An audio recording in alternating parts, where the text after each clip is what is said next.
बिस्मिल्लाहिर्रहमानिर्रहीम। अस्सलामु अलैकुम। जिसने भी जुमे के दिन ये काम किया गोया उसने अल्लाह को नाराज़ किया। बंदा मर जाए मगर जुमे के दिन ये काम हरगिज़ न करे। मेरे प्यारे दोस्तों, आज मैं आपको जुमे के दिन के हवाले से वो बातें बताऊंगा जो ममनू है। हमारे मज़हब में तमाम दिन अल्लाह ताला के अता करदा हैं, मगर जुमे का दिन एक ख़ास अहमियत रखता है। जुमे के दिन अल्लाह ताला एक ख़ास इनाम और रहम फरमाते हैं। जुमे के दिन जहन्नम की आग नहीं सुलगाई जाती। जुमे के दिन मरने वाला इंसान खुश नसीब शहीद का दर्जा रखता है और अज़ाब क़ब्र से वो महफूज हो जाता है। दोस्तों, जुमे की रात दोज़ख के तमाम दरवाज़े बंद कर दिए जाते हैं। जुमा यौम ईद है और तमाम दिनों का सरदार है। अगर जुमे के दिन को हज आ जाए तो वो हज अकबर है और इसका सवाब 70 हज के बराबर होता है। ये जुमे की फजीलत की वजह से है। जुमे के दिन एक नेक अमल का सवाब 70 गुना है। इसी तरह जुमे के दिन का अजाब भी 70 गुना होता है। इसलिए जुमे के दिन ऐसे कामों से इज्तिनाब करना चाहिए जिनसे अल्लाह ताला नाराज़ होता है।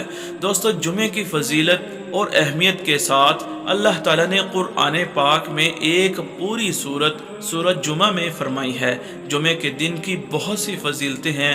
इनमें एक फजीलत, जो शख्स मस्जिद में जल्दी जाते हैं, हुज़ूर अकरम सल्लल्लाहु अलैहि वसल्लम ने इरशाद फरमाया कि जो शख्स जुमे के दिन जनाबत गुस्ल की तरह एहतिमाम के साथ गुस्ल करता है, फिर पहली फुर्सत में मस्जिद जाता है, तो गोया उसने अल्लाह की खुशनुदी के लिए एक ऊँटनी कुर्बान की। और जो शख्स दूसरी फुर्सत में जाता है, गोया उसने गायें कुर्बान की। और जो शख्स तीसरी फुर्सत में जाता है, उसने मेंढा कुर्बान किया। और जो शख्स चौथी फुर्सत में जाता है, गोया उसने मुर्गी की कुर्बान की।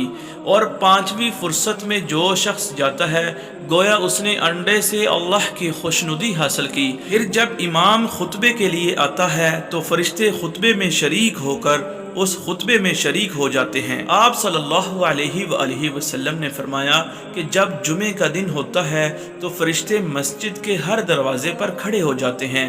पहले आने वाले का नाम पहले और उसके बाद आने वाले का नाम उसके बाद लिखते हैं। इसी तरह आने वालों का नाम इसी तरतीब से लिखते रहते हैं। इसी तरह जब इमाम खुतबा देने आता है तो फरिश्ते अपना रजिस्टर जिनमें आने वालों के नाम लिखे गए हैं और खुतबा सुनने में मशगूल हो जाते हैं।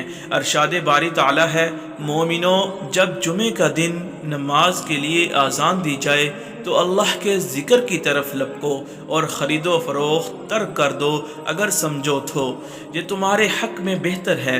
और इसी तरह दुराने खुतबा में बात करना हत्ता कि नसीहत करना भी मना है। हुज़ूर पाक सल्लल्लाहु अलैहि वसल्लम ने इरशाद फरमाया कि जिसने जुमे के दिन दुराने खुतबा अपने साथी से कहा खामोश रहो, तो उसने भी लहव बात से काम लिया। रसूलुल्लाह सल्लल्लाहु अलैहि वसल्लम ने इरशाद फरमाया, जिसने कैंकरियों को हाथ लगाया, दुराने खुतबा उससे खेलता रहा या चटाई वगैरह से खेलता रहा, तो उसने फजूल काम किया। इस काम की वजह से जुमे का खास सवाब ज़ाया कर दिया। दोस्तों, हमें इन बातों से इज्तिनाब करना चाहिए। रसूलुल्लाह सल्लल्लाहु अलैहि वसल्लम ने गोठ लगाकर बैठने से मना फरमाया है। आदमी अपने घुटने खड़े करके रानों को पेड़ से लगाकर दोनों हाथों को बांध ले तो इसे गोठ मारना कहते हैं। हजरत अब्दुल्ला इब्ने मसऊद रज़ी अल्लाह तआला अन्हु कहते हैं, मैं जुमे के दिन मिंबर के करीब बैठा हुआ था कि एक शख्स लोगों की गर्दनों को फलांकता हुआ आया। या रसूलुल्लाह सल्लल्लाहु अलैहि वसल्लम खुतबा दे रहे थे। आप सल्लल्लाहु अलैहि वसल्लम ने फरमाया, बैठ जाओ, तूने तकलीफ दी और ताखीर की। आप खुतबे के दौरान जाओ, लोगों की गर्दनों को फलांगना मना है, बल्कि पीछे जाओ, जहां जगह मिले वहीं बैठ जाओ। दोस्तों, हमें चाहिए कि हम इन बातों पर अमल करें और अल्लाह हमें अमल करने की तौफीक अता फरमाए। आमीन या रब्बल आलमीन।